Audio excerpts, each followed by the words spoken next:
क्यों एक भोली भाली औरत अपने पति की मूर्ति के साथ जलकर अपने प्राण त्याग देती है? क्यों राजा विक्रमादित्य को एक चक्रवर्ती सम्राट होते हुए भी किसी दूसरे राजा के यहाँ नौकरी करनी पड़ती है? क्या राजा विक्रमादित्य एक मरी हुई औरत को फिर से जिंदा कर पाएंगे? जानने के लिए देखिए ये जबरदस्त कहानी।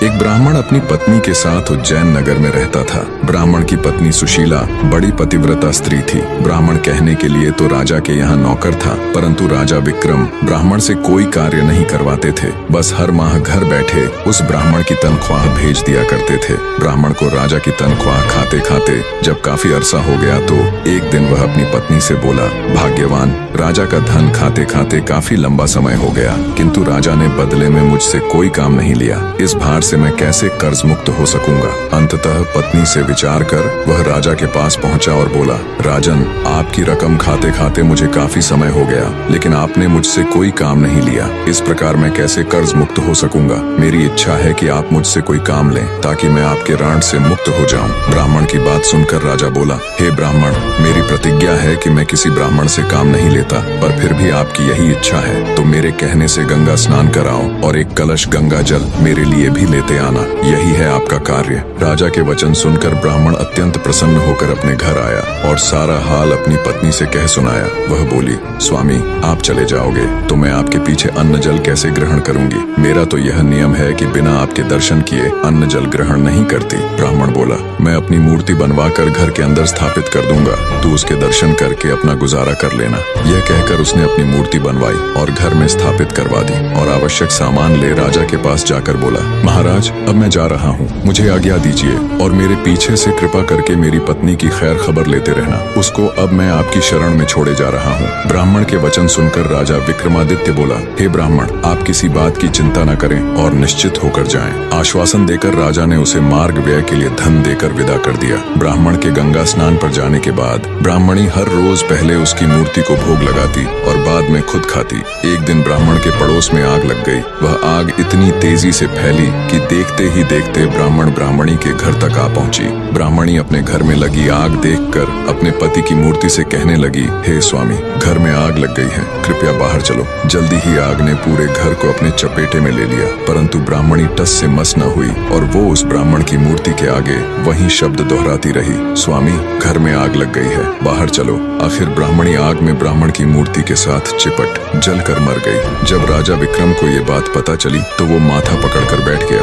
और खुद से कहा, ये तो बड़ा अनर्थ हो गया। अब जब ब्राह्मण आकर पूछेगा तो मैं उसे क्या उत्तर दूंगा? ब्राह्मण अपनी पत्नी को राजा के हवाले छोड़कर उसके कहने से गंगा स्नान करने गया था, पर ब्राह्मणी तो उसकी मूर्ति के साथ जल चुकी थी। राजा विक्रम के दिन बड़े भारी हृदय के साथ चिंता में निकल रहे थे। इसी बीच एक रोज ब्राह्मण भी वापस आ गया और घर में लगी आग और अपनी स्त्री के जल मरने का समाचार सुनकर वह आग बबूला हो उठा। बोला, ऐसे कैसे हो सकता है? मैं तो राजा को अपनी ब्राह्मणी का ध्यान रखने के लिए बोलकर गया था, उन्होंने उसका ध्यान क्यों नहीं रखा? वह आनंद फानन में भागा भागा तुरंत राजा के पास गया और क्रोधित होकर पूछने लगा, ऐ राजा, मेरी स्त्री कहाँ है? कहाँ है मेरी ब्राह्मणी? राजा विक्रम ने भरे हुए हृदय के साथ ब्राह्मण को सारा हाल कह सुनाया और बोला, हे ब्राह्मण देव, क्रोधित मत होइए, मैं किसी अन्य ब्राह्मण की योग्य कन्या से आपका पुनर्विवाह करा दूंगा। ये सुन गुस्से में ब्राह्मण बोला, हे राजा, जहाँ से भी हो मेरी वही स्त्री मुझे लाकर दो जिसने मेरी प्रतिमा के साथ जलकर अपने प्राण त्याग दिए,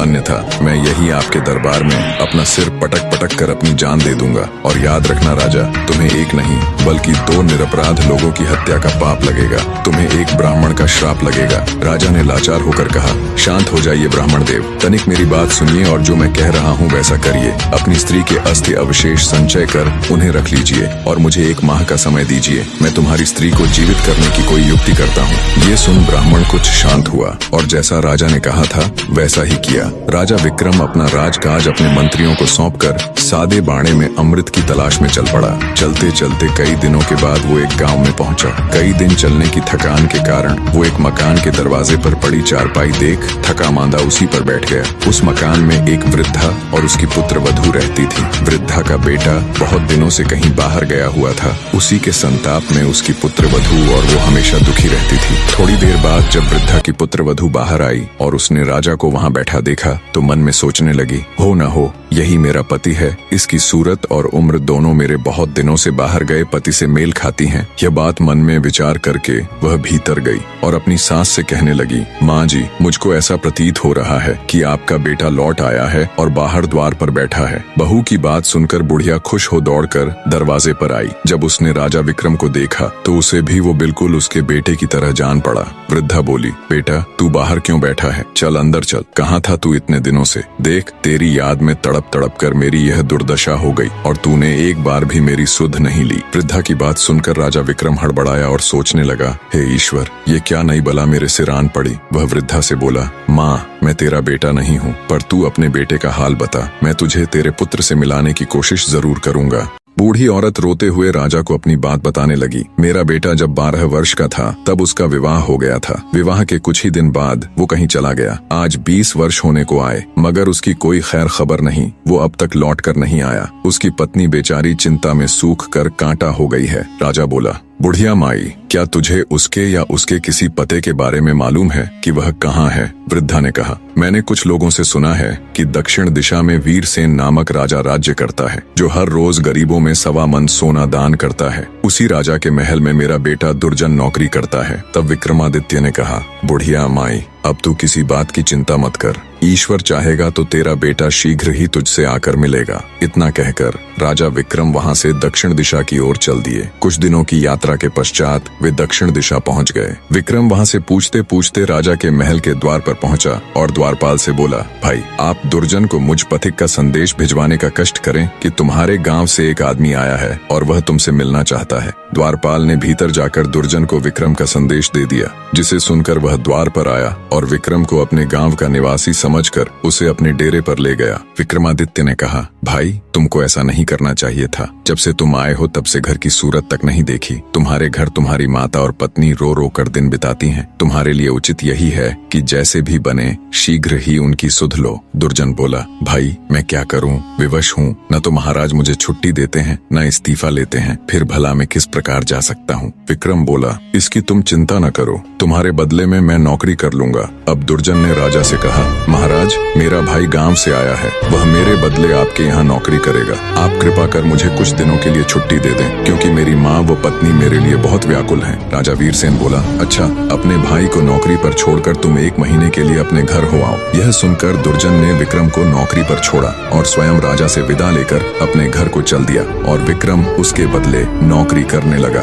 खुद एक राजा होते हुए भी बड़े हृदय वाले राजा विक्रमादित्य दूसरों के दुख दूर करने के लिए राजा वीरसेन के यहाँ नौकरी करने लगे। राजा वीरसेन का नियम था कि हर रोज वो आधी रात को शहर से बाहर एक देवी के मंदिर में जाता। देवी उसे पकड़कर तेल के खौलते कड़ाह में डाल देती। जब राजा उसमें भुन जाता तब वह उसे निकाल कर खा जाती। तत्पश्चात उसकी हड्डियों को इकट्ठा करती, फिर उन पर अमृत छिड़क देती। इस प्रकार राजा पुनः जीवित हो जाता। बाद में देवी अक्षय झांझर हिलाकर 1.25 मन सोना राजा को देती, जिसे लेकर राजा वीरसेन चुपचाप महल लौट आता और प्रातःकाल वही सोना ब्राह्मणों को दान कर देता। एक दिन राजा विक्रम ने अपने मन में विचार किया कि राजा के पास इतना सोना कहाँ से आता है और हर रोज आधी रात को वो कहाँ जाता है। इसका भेद अवश्य जानना चाहिए। दूसरे दिन आधी रात के समय जब वीरसेन ने देवी के मंदिर के लिए प्रस्थान किया तो राजा विक्रम भी उसके पीछे पीछे चल पड़ा। मंदिर में एक तरफ छिपकर उसने खोलते तेल के कड़ाह में जब राजा को भूनते देखा तो विक्रमादित्य का हृदय द्रवित हो उठा। सारा हाल देख वो भारी हृदय के साथ अपने स्थान पर वापस आ गया और विचार किया, राजा बड़े कष्ट से सोना लाता है, कैसे भी करके इसका दुख दूर करना चाहिए। राजा विक्रम बाजार गया और हर तरह के मेवे, सुगंधित वस्तुएं और तरह तरह के मसाले ले लिए। जब आधी रात का समय नजदीक आया तो विक्रमादित्य ने अपने शरीर को जगह जगह से चाकू से चीरकर सभी प्रकार के मसाले और मेवे कटे हुए स्थान पर भर लिए। अत्यंत पीड़ा सहन करते हुए राजा विक्रम चुपचाप राजा वीरसेन के कक्ष में गए और अपनी जेब से जादुई बीर निकाल उन्हें हुक्म दिया, जब तक मैं न आ जाऊं तब तक तुम राजा वीरसेन को ऐसी गफलत में रखना कि उसे होश न आए। खुद राजा वीरसेन की जगह देवी के मंदिर में पहुंच गया। विक्रम जब देवी के मंदिर में पहुंचा तो भूख से व्याकुल देवी ने उसे पकड़कर तुरंत कड़ाह में डाल दिया। जब वह भुन गया तो देवी ने उसे निकाल कर खाया। देवी ने इतना स्वादिष्ट गोश्त आज तक नहीं खाया था। वो हर रोज वीरसेन को भूनकर खाती थी और उसे जीवित कर देती थी। राजा वीरसेन में ऐसा कुछ बचा नहीं था, पर आज जब उसने तंदुरुस्त और एकदम हट्टे कट्टे विक्रमादित्य के ताजा और तरह तरह के मसाले और मेवे से भरा मांस खाया तो उसका रोम रोम खिल उठा। लजीज गोश्त खा वो अत्यधिक प्रसन्न हो उठी। पूरी तरह तृप्त हो उसने रोज की तरह हड्डियां एकत्र कर घड़े से अमृत निकालकर उन पर छिड़क दिया। अगले ही पल राजा विक्रम जीवित हो उठा। तब देवी बोली, मैंने आज तक इतना स्वादिष्ट मांस नहीं खाया। आज मैं तुझ पर बहुत प्रसन्न हूँ। जो भी तुझे चाहिए दिल खोलकर मांग ले। विक्रम बोला, हे माँ, मुझे आपसे 3 वर चाहिए। देवी प्रसन्न हो बोली, दिए तुम्हें 3 वचन, मांगो क्या चाहिए। तब विक्रम ने कहा, पहले वचन में मुझको आपका अमृत का पात्र चाहिए, दूसरे वचन में मुझे आपकी अक्षय झांझर भी चाहिए। ये 2 वरदान मांगकर विक्रम ने सोचा कि इसका अमृत यदि मैंने ले लिया और देवी ने राजा को नित्य की भांति भूनकर खाया तो फिर उसे जिंदा कैसे करेगी। इसलिए तीसरे वचन में उसने सोचा कि न देवी यहाँ रहेगी न राजा की जान जाने का डर रहेगा। अतः तीसरे वर में उसने देवी का वहाँ से चले जाना मांगा। इस प्रकार तीनों वचन देकर देवी वहाँ से चली गई। राजा विक्रम अमृत कलश और अक्षय झांझर ले वापस आ गया। उसने सोते हुए राजा वीरसेन के पास से अपने जादुई बियर उठा ली। थोड़ी देर में जब वीरसेन की आंख खुली तो समय देख वह घबराकर मंदिर की ओर दौड़ा। वहाँ जाकर उसने देखा तो कोई नहीं था, कड़ाहा भी आधा पड़ा था। यह देखकर वह बहुत घबराया और मन में सोचने लगा, सुबह सोना कहाँ से दान करूंगा। लोग कहेंगे कि राजा दिवालिया हो गया, खजाने में धन नहीं रहा। ये सोचते सोचते वो घर आकर पलंग पर पड़ गया। चिंता में उसे रात भर नींद नहीं आई। करवटें बदलते बदलते ही सवेरा हो गया। भिक्षुक पुकारने लगे, महाराज प्रातः काल हो गया, दान करने के लिए सिंहासन पर विराजिए। भिक्षुकों की पुकार सुनकर राजा अत्यंत दुखी हो रहा था। महल के बाहर भिक्षुक चिल्ला रहे थे। राजा शर्म और शोक में डूबा भिक्षुओं की आवाज सुन रहा था। राजा को शोक के समुद्र में डूबा देखकर विक्रम ने कहा, हे महाराज, सुस्त क्यों हैं? सोना दान क्यों नहीं कर रहे? वीरसेन ने आदि से अंत तक सारा हाल विक्रम को कह सुनाया और बोला, आज यह ब्राह्मण वर्ग विमुख हो जाएगा तो बड़ा अन्याय होगा। तब विक्रमादित्य ने राजा वीरसेन को अक्षय झांझर दी और कहा, लो निकाल लो इसमें से और बांट दो। इसके लिए अब तुम्हें कहीं जाने की जरूरत नहीं है, इसे अपने पास रखो। अक्षय झांझर देख राजा वीरसेन ने हैरान होते हुए पूछा, यह झांझर तुम्हारे पास कैसे आई? विक्रमादित्य ने राजा को सारा हाल कह सुनाया। सब सुनकर राजा वीरसेन विक्रमादित्य के पैरों में गिर पड़ा और बोला, आप धन्य हैं बंधु, आप कौन हैं? तब राजा विक्रम ने बताया, मैं उज्जैन नगर का राजा विक्रमादित्य हूँ। अमृत की तलाश में था कि मार्ग में मुझे दुर्जन की माता मिली। पुत्र की जुदाई में उसका बुरा हाल था। मैं उससे मिलकर यहाँ दुर्जन को उसकी माता की दुर्दशा से अवगत कराने चला आया। तब वीरसेन बोला, आप धन्य हैं राजन, जैसा आपके बारे में मैंने सुना था वैसा ही आपको पाया। वो झांझर वीरसेन को दे उनसे विदाई ले राजा विक्रम अपने राज्य की तरफ चल पड़ा। महीना पूरा होने को आया था। वायदे के मुताबिक तय समय में राजा विक्रमादित्य उज्जैन नगरी में पहुंच गए। उन्होंने ब्राह्मण को बुलाकर उसकी पत्नी की अस्थियां मंगवा ली। राजा ने ज्यों ही उनके ऊपर अमृत छिड़का त्यों ही ब्राह्मणी उठ खड़ी हुई। ब्राह्मण ने खुशी से छलकते आंसुओं के साथ राजा विक्रमादित्य के पैरों में गिरकर उनका धन्यवाद किया और अपने बुरे व्यवहार के लिए उनसे क्षमा मांगी। राजा विक्रमादित्य केवल एक महान योद्धा या शासक नहीं थे, बल्कि उन्होंने दूसरों के दुखों को दूर करने के लिए अपने जीवन को जोखिम में डालने से भी परहेज नहीं किया। उनकी अमृत की तलाश, एक ब्राह्मण के दुखी परिवार को जोड़ने का संकल्प और राजा वीरसेन की समस्या को हल करने के लिए अपनी अद्वितीय योजनाएं यह दर्शाती हैं कि एक सच्चा राजा केवल अपनी प्रजा का भला सोचता है। निष्कर्ष, जब हम अंदर से किसी का भला सोचकर किसी कार्य के लिए प्रयास करते हैं तो वो चाहे कितना ही कठिन क्यों न हो, वो मालिक, वो प्रभु हमारे लिए नए नए रास्ते खोल ही देता है। कहानी अंत तक देखने के लिए आप सबका तहे दिल से धन्यवाद।